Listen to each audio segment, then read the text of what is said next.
Once upon a time, an engine attached to a train was afraid of a few drops of rain. He went into a tunnel with the squeak of his funnel and never came out again. The engine's name was Henry. He hated the rain and was a poor steamer at the time.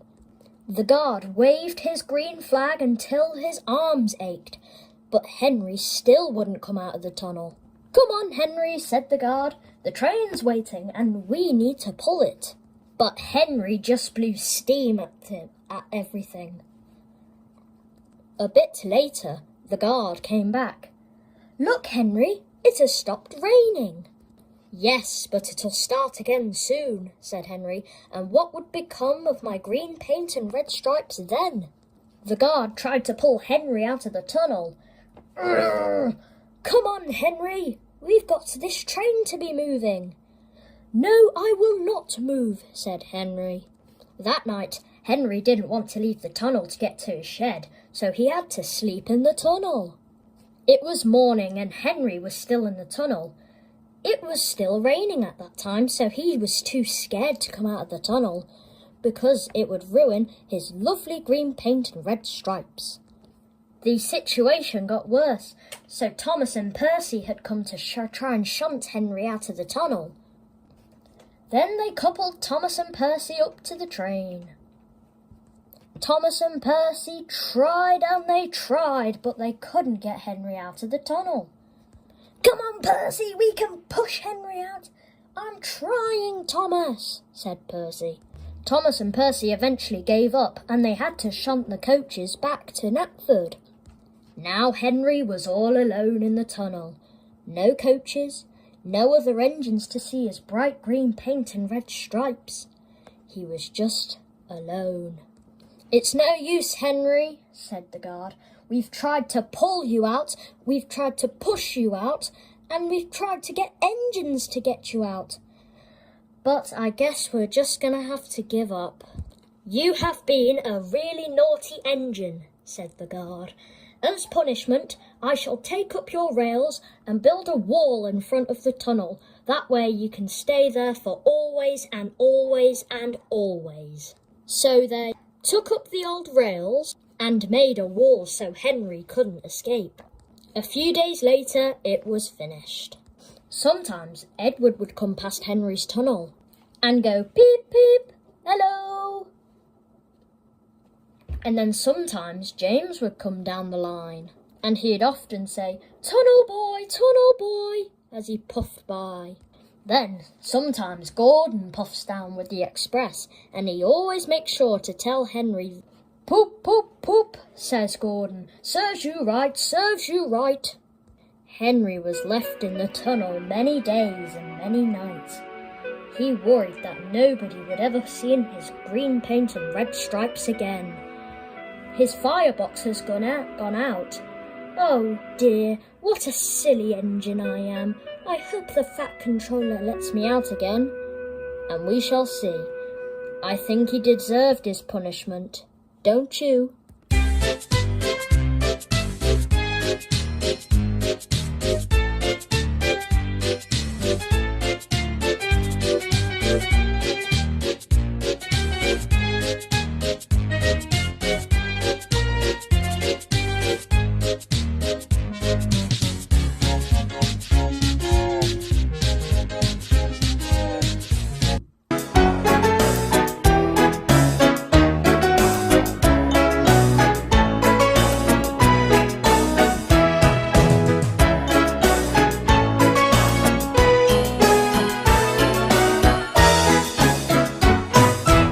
The Fat Controller's railway is the best railway to work on.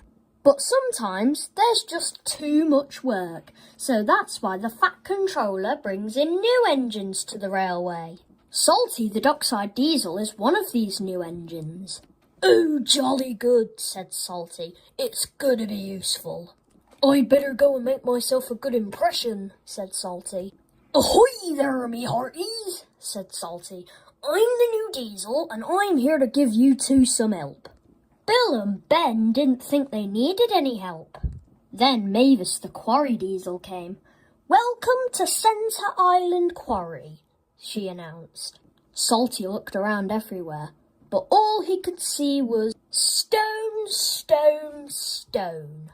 "A quarry?" said Salty. There must be some mistake. I'm a dockside diesel." "You're a quarry diesel now," said Mavis, and she explained that they needed to complete a really big job for the Fat Controller.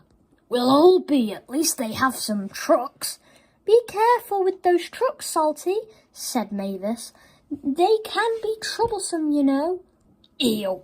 "Oh, with the bucket of prawns and sinners," sang Salty. "And the captain yawns," sang the trucks. "He won't last an hour with those trucks," said Bill. "Yeah, give him 5 hours," said Ben.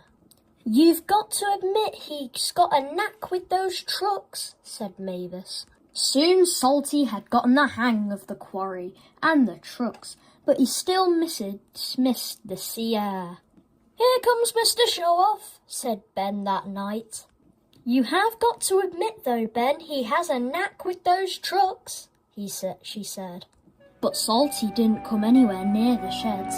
He was looking up at the stars. Then Mavis rolled out of her shed, feeling concerned about Salty. "Why don't you come in the shed? What's wrong?" "I thought I'd be able to catch a bit of sea air." "You really do miss the sea, don't you?" said Mavis. "Oi," said Salty. "I do." The next day, Salty decided to tell Bill and Ben his secret with the trucks. "I like moving to a musical rhythm," said Salty, "and so do the trucks. Why don't you give it a go, me hearties?" "Here we go, here we go, here we go," sang Bill and Ben. "No we don't, no we don't, no we don't, sang the trucks. But try as they might, Salty got all the work done, because the trucks only follow him. Then that day, the Fat Controller came to inspect the quarry. Trucks were neatly arranged. The main lines in the quarry were clear. "Wow," said the Fat Controller, "this quarry is spotless." "It's all thanks to Salty," said Mavis. "We wouldn't have done it without Salty." "Oh, OK, Salty. In that case, I've got a bigger job for you." "Oi, sir," said Salty. "What other quarry you're going to put me in this time?" "Quarry?" said the Fat Controller. "What quarry? I'm sending you to Brendam Docks." "The docks," said Salty. "That's where the sea is. Finally, I'll get to catch up on some sea air. This reminds me of a story when..." And Salty was telling stories once again. Now Salty works at Brendam Docks, where he gets to see all his friends. His best friend at the docks is Cranky the Crane.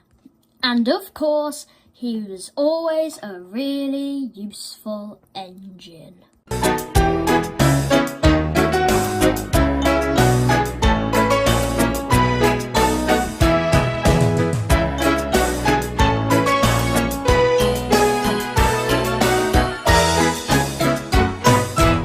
One day, the Duke and Duchess of Boxford had arrived on the island of Sodor, and they came on their private engine called Spencer.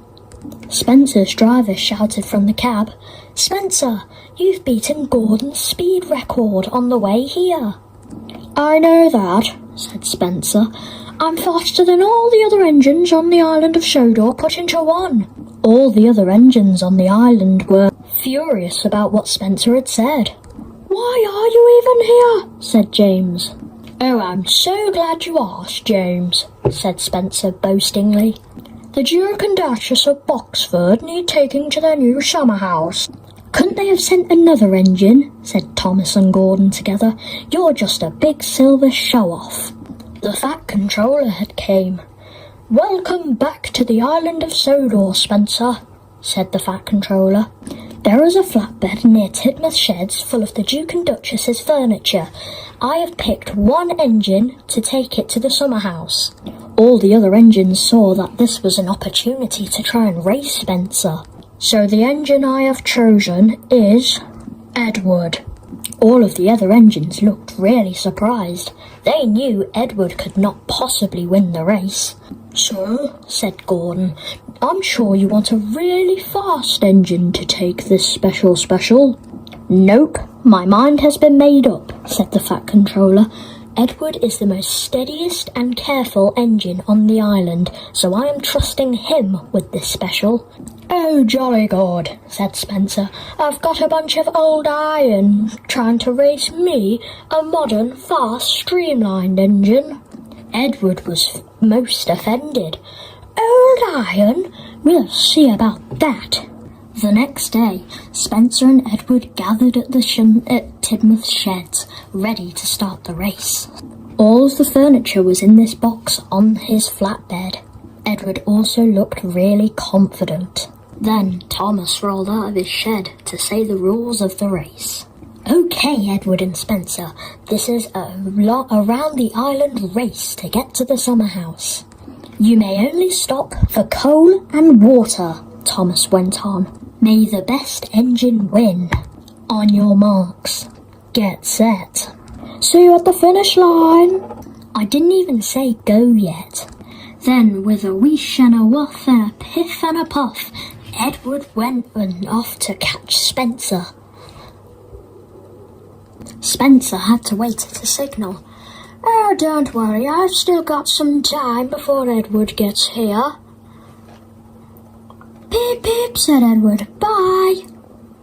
"What?" said Spencer. "That's not fair. I'm supposed to be in front." "I guess times are changing, Spencer," said Edward as he was puffing away. At last the signals turned green, and Spencer could go on his way. Then Edward was talking to his friend Trevor the Tractor when Spencer came whooshing past. "It was nice talking with you, Trevor, again. We must talk again sometime, but I've got to go. Bye." "Oh, there's Spencer. I have caught up with him. Goodbye, Spencer." "Oh, this is a silly reason to stop here," said Spencer. "Just because the Duke and Duchess want some chocolates for their new summer house. We've had to stop at Mr. Jolly's chocolate factory. Now Edward is going to win the race for sure if they don't hurry up." I can't believe Spencer stopped. "Oh no, now I have to stop. A red signal." Finally they're ready. Then Spencer whooshed past Edward. Imagine stopping for a signal. "Now that my signal's gone green, I have an idea. There's a slope right in front of me. Maybe if I let myself skid down the slope, I might be able to pass Spencer." Oh, clever old me, coming up with ideas. "What? I've got to wait for another signal?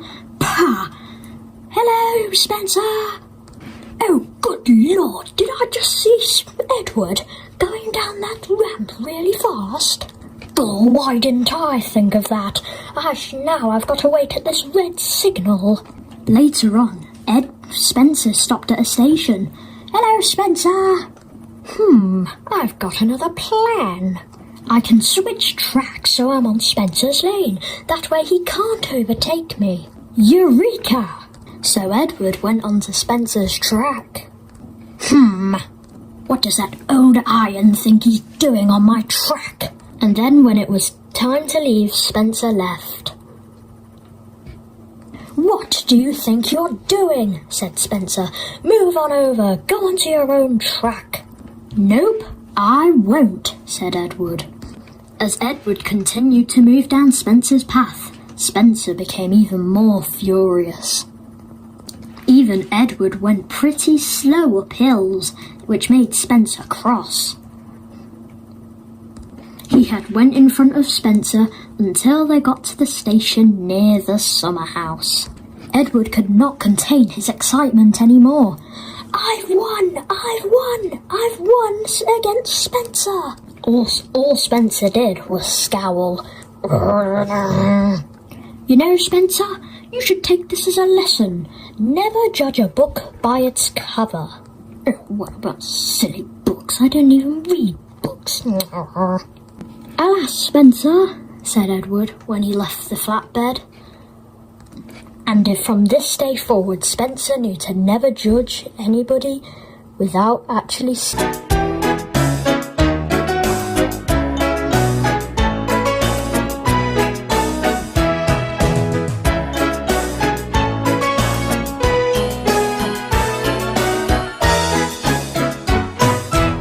One day, Henry went to the sheds early today. The driver explained that they had to go out and pull a fish train tonight called the Flying Kipper. Maybe if we pull the kipper nicely, said his driver, maybe the Sir Topham Hatt might let us pull the express. Hurrah! Laughed Henry. Brendan Docks was really busy that night. Men hustled and shouted, loading up the vans with crates of fish. Henry was ready at 5 o'clock.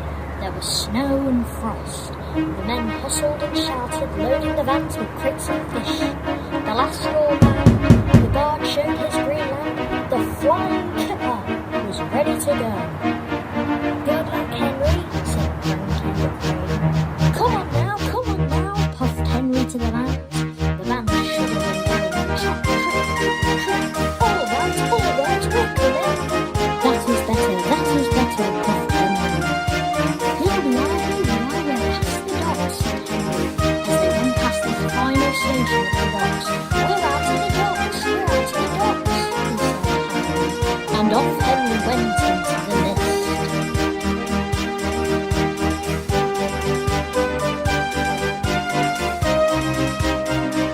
The light grew better, and signals shone green as they passed. There was a danger signal, but it was turned into a red-green signal because the ice kept it down. All clear, Henry, said the guard. Away we go.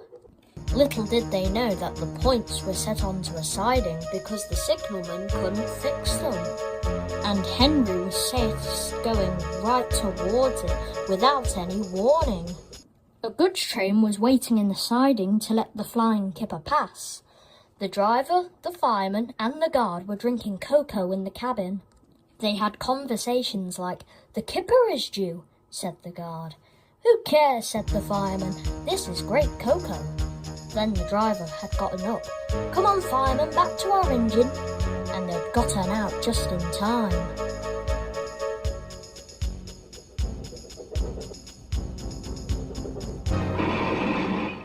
Henry's driver and fireman had jumped clear before the crash, but Henry looked dazed and surprised.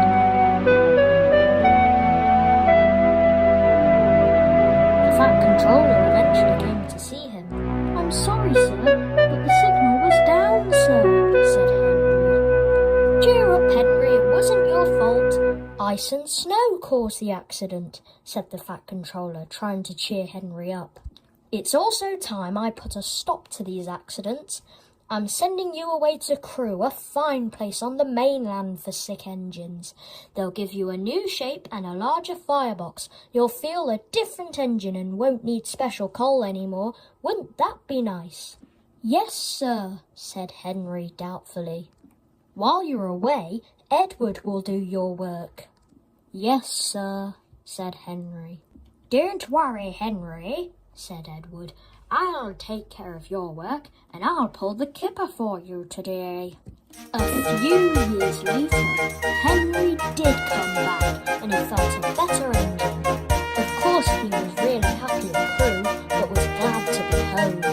When Henry went through the station, all the people cheered. They even gave him 3 cheers. "Thank you," said Henry and his driver. Now Henry is capable of pulling the express. He sometimes pulls it to give Gordon a rest. And every time Henry came to a station, he would always have laughs and cheers.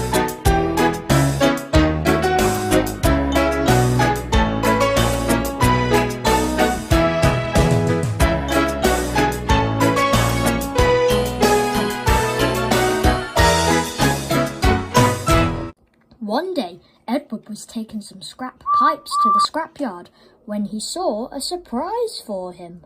"Hello," said Edward. "What are you doing here? You're not broken or nearly scrapped. What are you doing here?" "I'm Trevor," said the engine. "The men's going to break me up next week." "They say I'm too old," Trevor continued. "My master says all I need is a bit of filler and a bit of paint. But the scrap people said they want me scrapped. They say I'm old-fashioned."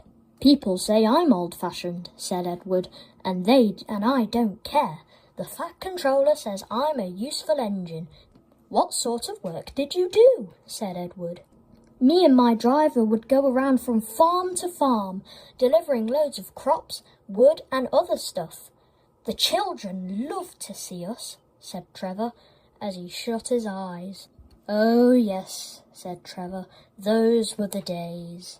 "I better go, Trevor," said Edward, as he peeped off. "Broken up, what a shame, broken up, what a shame," said Edward. "I must help Trevor, I must."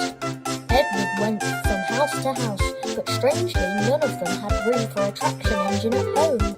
Then Edward came to a big field with a big black house.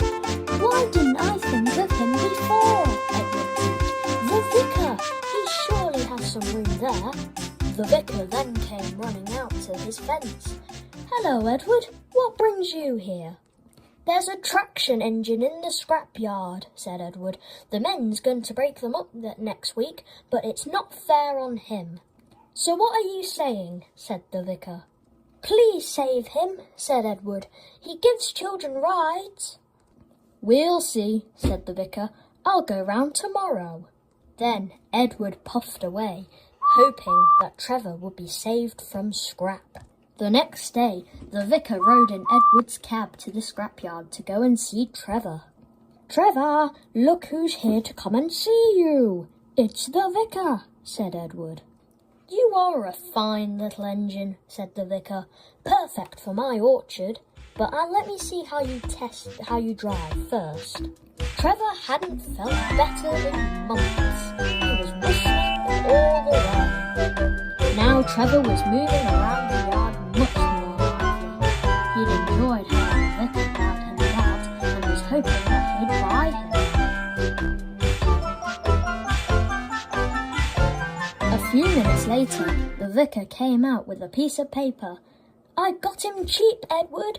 I got him cheap. You hear that, Trevor? Cheap."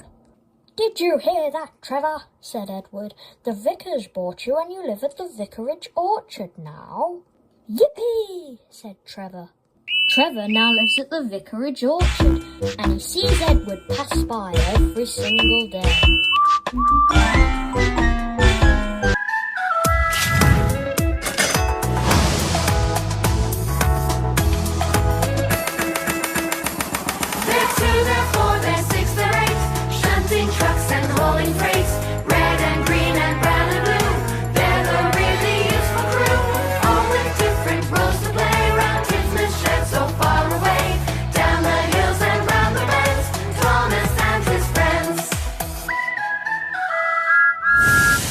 One day, Percy and Toby were chilling in the yard when a new engine came. Who are you?" asked Toby. "Oh, what a horrid engine," said the new engine. "You look like a shed on wheels more than an engine." Then the Fat Controller arrived. "Oh, hello, Percy and Toby. I forgot to introduce you. Here's Daisy, the diesel rail car. She'll be taking over while Thomas is away on maintenance." Diesel, sir?" said Percy. Go on then, spit it out, you little green caterpillar with red stripes." Nothing. Okay, carry on, sir." Then the Fat Controller continued. "So, Percy and Toby, Daisy will be here while Thomas is away on the mainland for maintenance. Forever how long she stays, I want you two to make her life really good on this island. Go show her you two's shed. She'll be tired after a long travel." So later, Percy showed Daisy the engine shed that they slept in. "This is dreadfully smelly," said Daisy. "I'm highly sprung, and anything dirty is bad for my swerves." Then Percy showed Daisy the carriage shed. "This is better," said Daisy, "but whatever is that rubbish?" The rubbish turned out to be Annie, Clarabelle and Henrietta, who were most offended. "We won't stay here to be insulted," Henrietta fumed. So Percy had to take them away, and Percy and Toby had to spend half the night soothing their hurt feelings.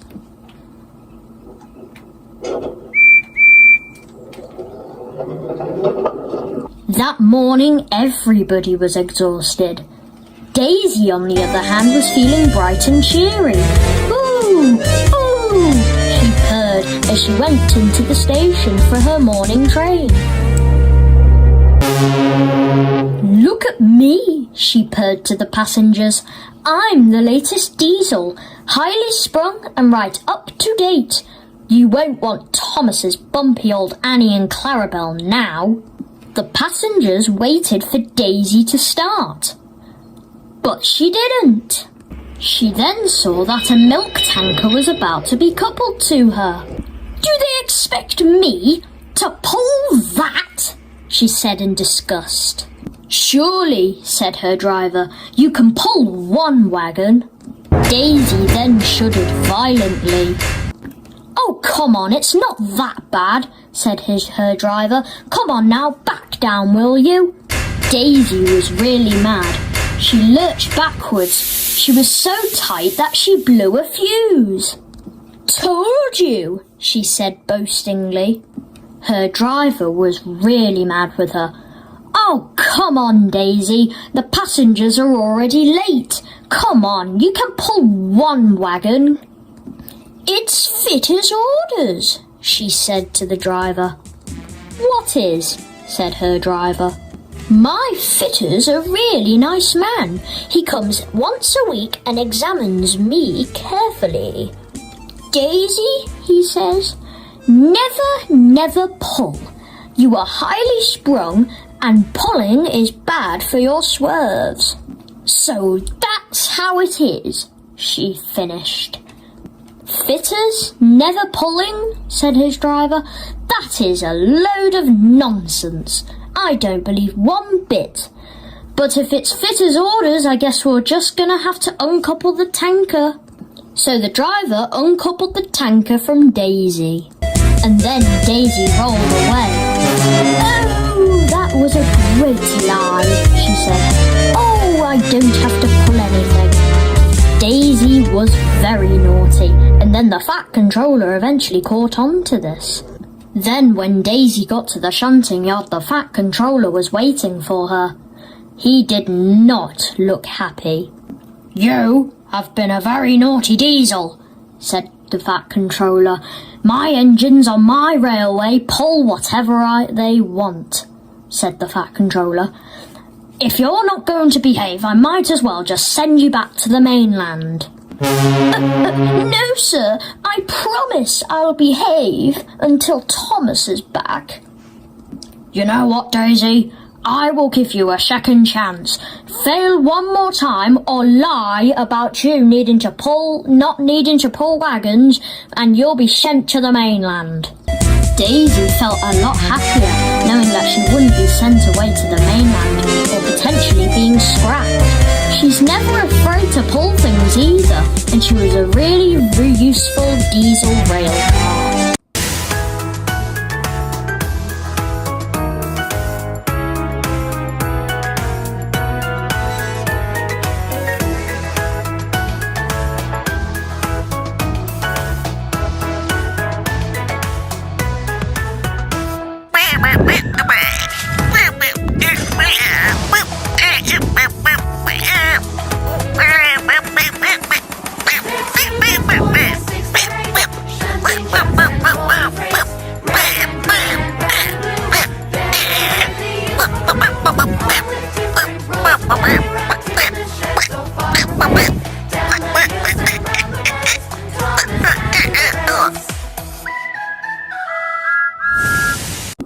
Montague is a small green tank engine that lives on the island of Sodor. But everybody calls him Duck because they used to say he waddled. Before Duck came to the island, he was working on the Great Western Railway. Duck likes to keep things really tidy and always in order, so he lines the trucks just the way he wants them to. But one day there was a surprise waiting for Duck in Duck's shed. The Fat Controller had arrived. Your work at the docks has been superb. Would you like to have a branch line of your own? Oh, yes, sir, said Duck happily. Then Duck was given a job to take some vans along his branch line so he can get an actual good feel about what it looked like. There was sandy beaches and bright blue seas, and a lighthouse could be seen in the distance. This is just like being on holiday, said Duck to his driver. Well, you know what they say, said his driver, a change is as good as a rest. At last, Duck puffed into the station. In the vans were some building materials that were needed to improve the station. Some buses took care of Duck's passengers while he was busy building the station with the people that was working there. Even Donald came to help by bringing in some more materials for the building site. Regardless though, the building work took a long time. Duck felt his honour deeply and talked endlessly about it during the night. You don't understand, Donald, how much the Fat Controller relies on me. Machai, muttered Donald sleepily. I'm Great Western, and I... Quick, quick, quick! What? Ye heard? Quick, quick you go. Sounds like you're an eagling. Now wheesh and let an engine sleep. Quack yourself, said Duck indignantly. The next morning, Duck felt sad. What's the matter, Duck? Said his driver. Donald says I quack like I've just laid an egg. Quack, do you? Said his driver, and he whispered something to Duck. We'll do it tonight, he said. But from that moment on, nothing else was said between the two, not even a quack.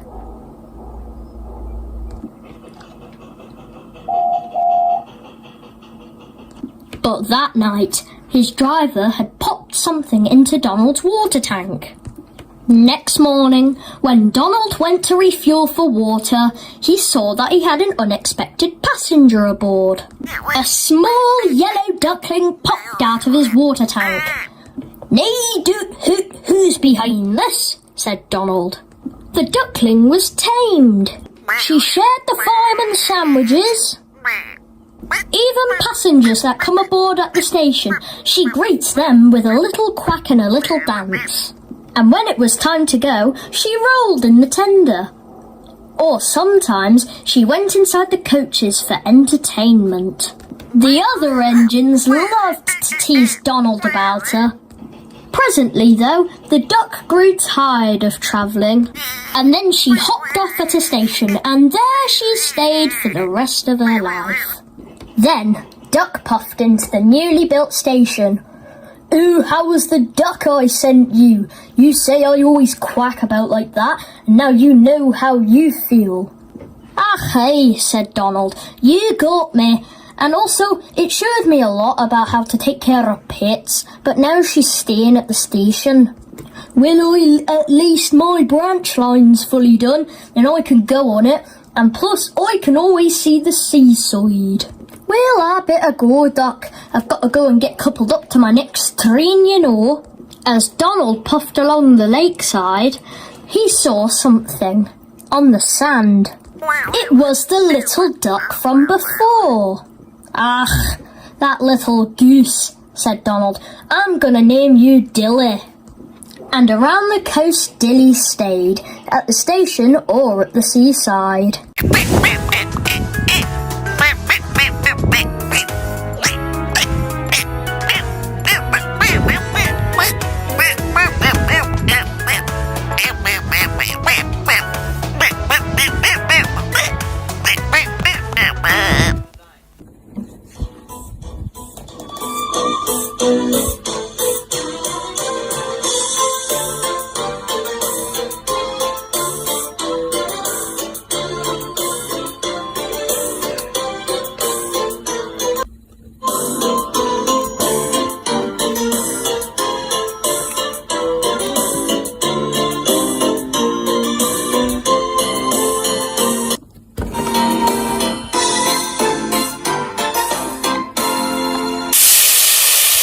One morning, at Tidmouth's sheds, when the drivers hadn't come, all the other engines were teasing Thomas. "Remember that time when Thomas tried to pull a train, but had forgotten about the coaches?" said Henry. But added James, "that time where he stunted the wrong coaches to Gordon." This made Thomas really cross. "You all think I can't manage," said Thomas. "Edward knows better. He says I'm sagacious." "You may be good gracious, or whatever you call it," said James, "but the pulling passenger trains and freight trains are work for bigger engines, not little tank engines like you." Then, when all the other engines were out doing their jobs, Edward said something to Thomas. "Never mind, Thomas," said Edward. "If you really want to go out of the shunting yard, I suppose you could ask your driver if you can take my heavy goods train that's due out." Then Thomas beamed from buffer to buffer. "Oh, that would be nice," said Thomas. I'm sure I won't make the same mistake twice." Then 5 minutes later, when the driver came, and Thomas and Edward spoke to the drivers to his plan, and when he said yes, Thomas was extra excited. "Oh, yay, my first heavy goods train. I can't possibly wait." Then Edward looked worried. Thomas, there are some things you still need to know about trucks. They can push you off the rails if you're not careful." But Thomas was already off. By the time Edward already got into the shunting yard, Thomas was already coupled onto the trucks.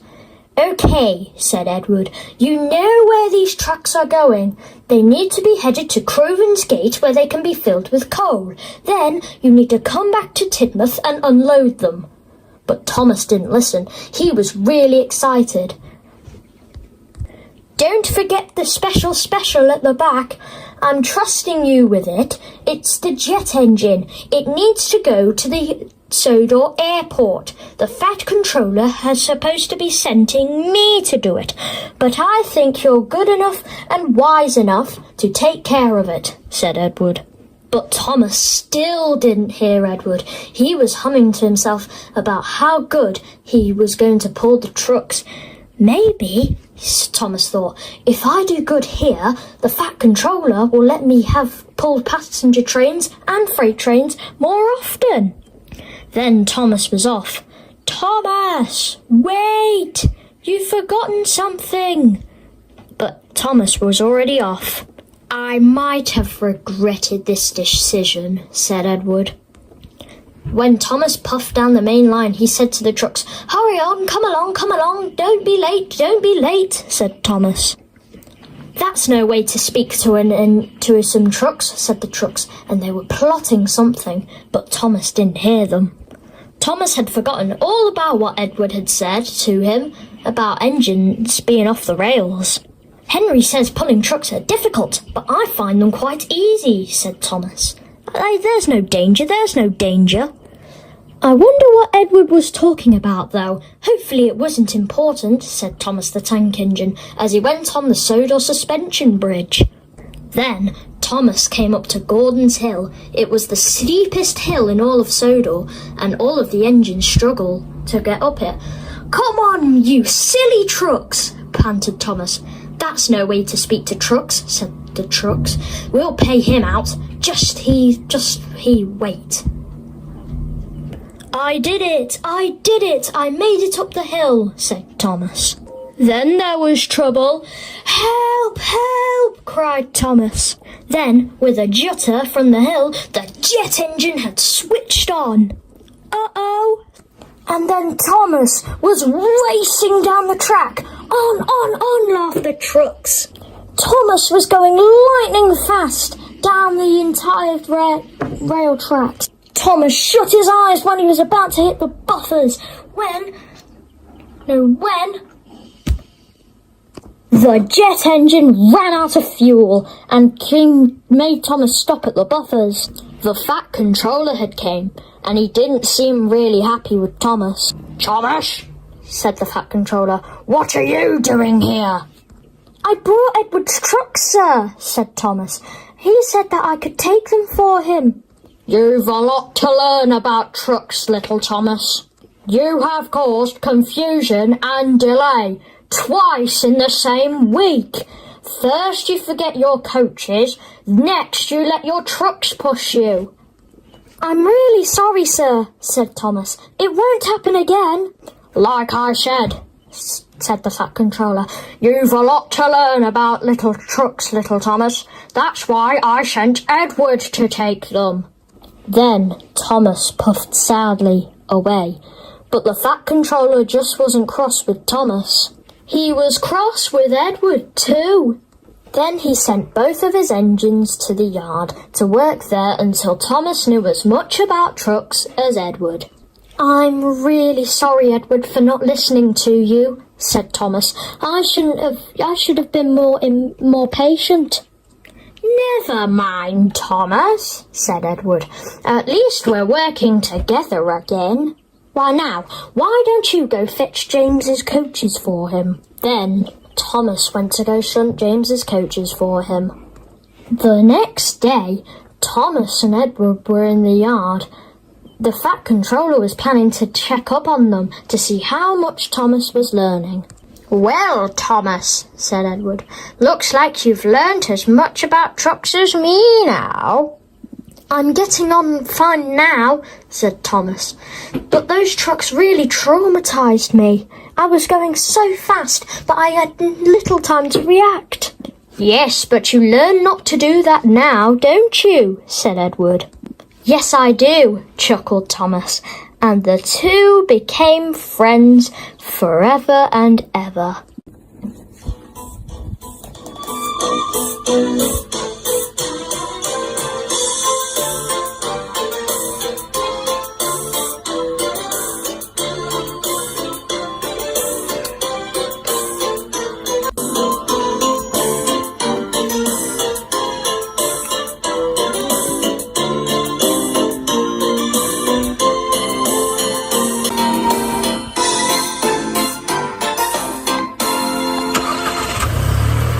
One day, Thomas was in the yard all on his own. He liked working on his own. That means he had no help from all the other engines, and he had it just his way. Thomas sometimes wondered to himself. I wonder what's over there, said Thomas. I'm so curious. Edward's been up there multiple times, and the Fat Controller said I can't go up there, said Thomas. Well, since nobody's in the yard, I want to go over there, and nobody can tell me what I can and can't do, said Thomas. So Thomas went around the corner to see what's over there. Then there was trouble. He was put onto a siding outside of the way. But the buffers weren't completed. Thomas had sunk into the ocean. Said Thomas. Bill and Ben had watched the accident. Oh, look at Thomas. I guess he's taken a tumble and went into the sea. Yeah, that's right, Ben. He just wants to go for a little paddle. Luckily, help had just arrived, with Rocky, the breakdown train, going to fish Thomas out of the sea. Don't worry, Thomas, said Rocky, the breakdown train. We'll get you out. Rocky tried and tried. He tried to get Thomas out of the river. Said Thomas, as Rocky tried to pull him out of the river. At last they managed to get Thomas out of the lake. Then the Fat Controller came. Thomas, this is the third time you've screwed up this fortnight. First, you let your trucks push you about, then you forgot your coaches, and now you decide to go swimming into a lake. I'm really sorry, sir. I was just so curious. No, I won't have this. You need to go to the works. During that, a diesel will have to do your jobs. A diesel? Said Thomas. Thomas anxiously. Yes, Diesels stay in the yard where they're supposed to be, unlike you. You could also say that this could teach you a lesson. You need to stay in the warehouse until I say you can come back. A few days later, a new Diesel rolled into the yard. All of the other engines had gathered to meet the new Diesel and potentially be friends with him. But they didn't, but he wasn't. He wasn't friendly like the other engines hoped. Well, I never. Is that James and Henry, Gordon and Edward, some of the most finest engines on the entire island? I'm the new Diesel. You can just call me Diesel. I'm here to shunt some dreadfully tiresome trucks. The engines looked excited. Well, I really mean, it's not your fault, but your controller should scrap you and get engines like me. A fill of oil and a bit of oil and me turning on and I'm off. They have to fuss around you for hours and hours until you're ready. The engines were furious. Then the fat controller came. Well, Diesel, looks like you found all my other engines. I hope you're enjoying these. We don't, sir, said Edward. He says you should scrap us and get engines like him, continued James. He says we take hours to get ready. Is that true, sir? Ha ha ha, you are so funny, you engines. Now, if you excuse me, I need to get my lunch. And the fat controller went off. The next day, Percy and Duck were looking after Diesel. You'll wear the fat, Sir-Topham hat to you, said Duck. Ugh, said Diesel. Your worthy Sir-Topham hat, then, has decided for me to learn how to use the trucks, but we Diesels don't need to learn how to play with trucks. We Diesels come to a yard and we improve it. We are revolutionary. All right then, said Duck. Why don't you go shunt those trucks over there? Continued Percy. With pleasure, said Diesel. Then he gave the trucks a right good shove. Ah! Stop it, Diesel! Don't go so fast! Prrrr, purred Diesel. Then he gave them another right bash. Don't do that! Prrrr. Percy and Duck were still thinking about what Diesel said to them. They were going to play a joke on Diesel to pay him back of what he said. Diesel, shouted Duck. What do you want, silly steamy? Can you shunt those trucks for James, please, behind you? With pleasure, said Diesel. Then Diesel tried to pull the trucks. Move, you silly trucks. We won't. We'll never. Poor Diesel. Move, you silly trucks. We won't. We'll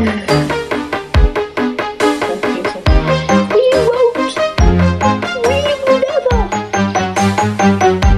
I said, move, said Diesel. One of the troublesome trucks' brakes slammed off.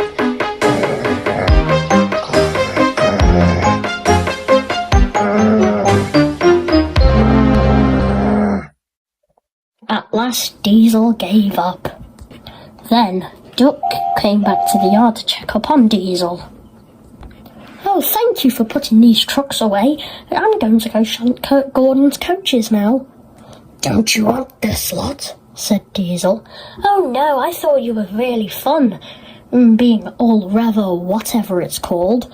I thought you were strong, said Duck in his teasy way, and he went off to go shunt Gordon's coaches. Then, now, whenever Diesel came into the yard, they'd often sing. Trucks are waiting in the yard, tackling with Diesel, show the world what I can do, gaily boasts the Diesel. In in and out he creeps about like a big black weasel. Then he pulls the wrong truss out, pop goes the diesel. Then Percy and Duck came back to the singing of the trucks, and they decided to join in. Trucks waiting in the yard, pulling the diesel. So the world what I can do, gaily bursts the diesel. In and out he creeps about like a big black weasel. When he pulls the wrong trucks out, pop goes the diesel. Sorry, said Diesel. I might have made one mistake. Doesn't mean you've got to go singing songs about me. Well, did you know, said Percy, I was behind those trucks you were pulling, and my brakes were on. The lines of trucks were laughing and shouting.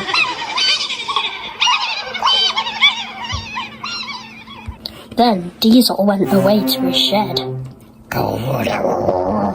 Scowled Diesel. Good work, trucks, said Percy and Duck together. We managed to make that Diesel all the well grumpy. Oh, I say Diesel has gone back to his shed. He has burst a fuse. That means another Diesel will have to come over and take his work. Duck and Percy were sad. Which Diesel is it, sir?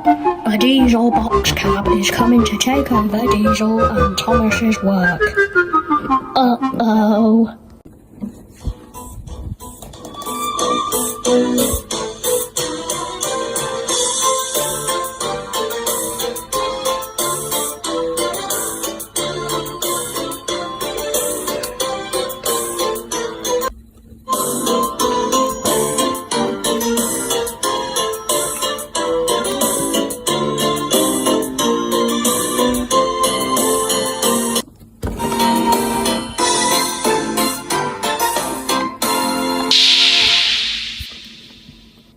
One day, Edward was at Tidmouth's sheds with the other engines.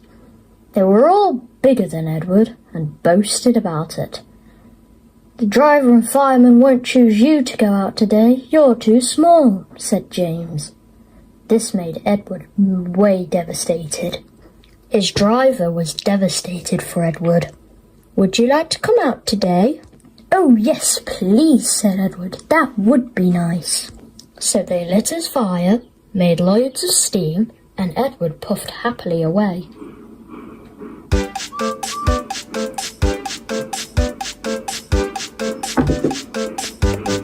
So Edward puffed happily down his branch line with his coaches. The coaches thought he pulled them really well, and the driver was very pleased with him. Would you like to come out sometimes? Oh, yes, please, said Edward, as they stopped to the station to stop and pick passengers. I'm going out again tomorrow, said Edward. But the other engines didn't care, and they didn't care what Edward would say. But as soon as the engines could answer, Edward went fast asleep. The next morning, Edward woke up to find nothing had changed. You watch me, little Edward, said Gordon, as I rush through with the express. That'll be a fine sight for you. Goodbye, little Edward.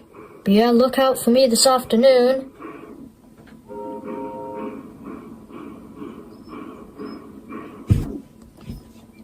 Edward went off to do some shunting. Shunting is Edward's job on the island. He shunts trucks and coaches for the bigger engines.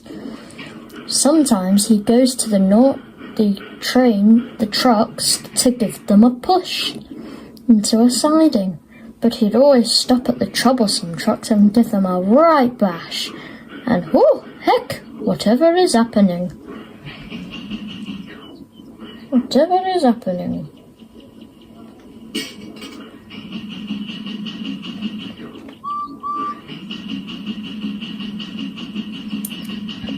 Edward played till there were no more trucks.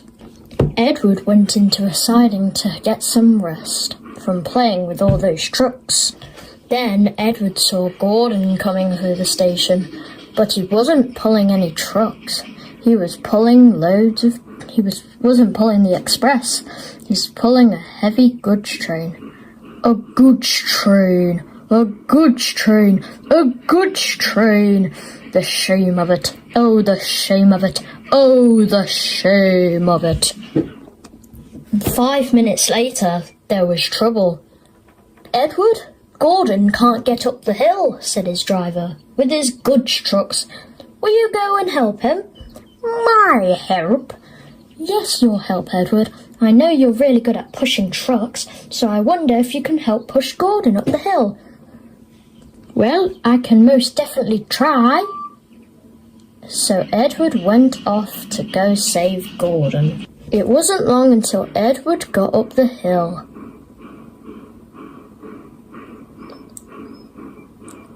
Oh, hello, Gordon. Stuck on your own hill, I see. Gordon wasn't really impressed. Oh, the indignity. I've been sent to help push from the back. No need. The trucks hold an engine back, I say. If they were coaches, then that would be different. Sure, Gordon.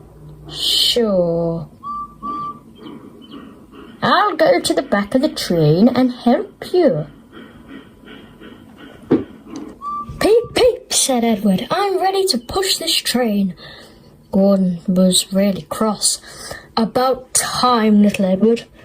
So after a couple of attempts, they tried to pull and push the goods train up the hill into the docks. So after a couple of attempts, this happened.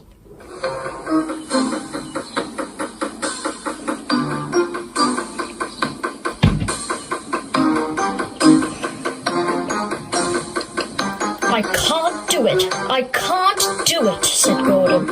I will do it. I will do it, said Edward.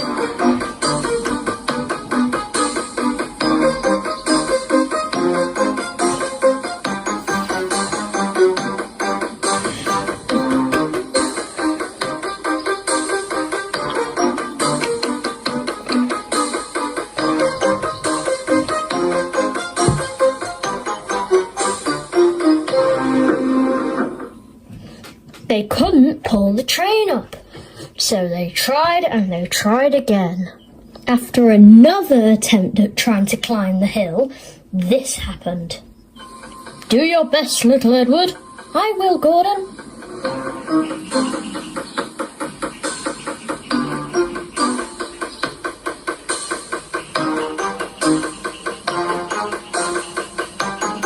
Okay, now time for the steepest part of the hill.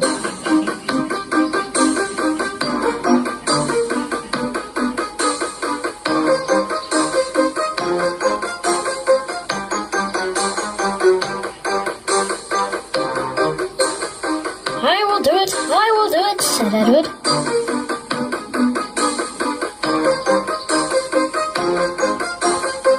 Are you up yet? Yes, I am. Then when Gordon got to the top of the hill, he could feel himself going down. I've done it! I've done it! I've done it! said Gordon. I've done it, hurrah! I've done it, hurrah! Then when Edward got to the top of the hill, he came rolling down too. Ah! Somebody help! I'm all out of puff! Help! Help! Oh, hi, Gordon!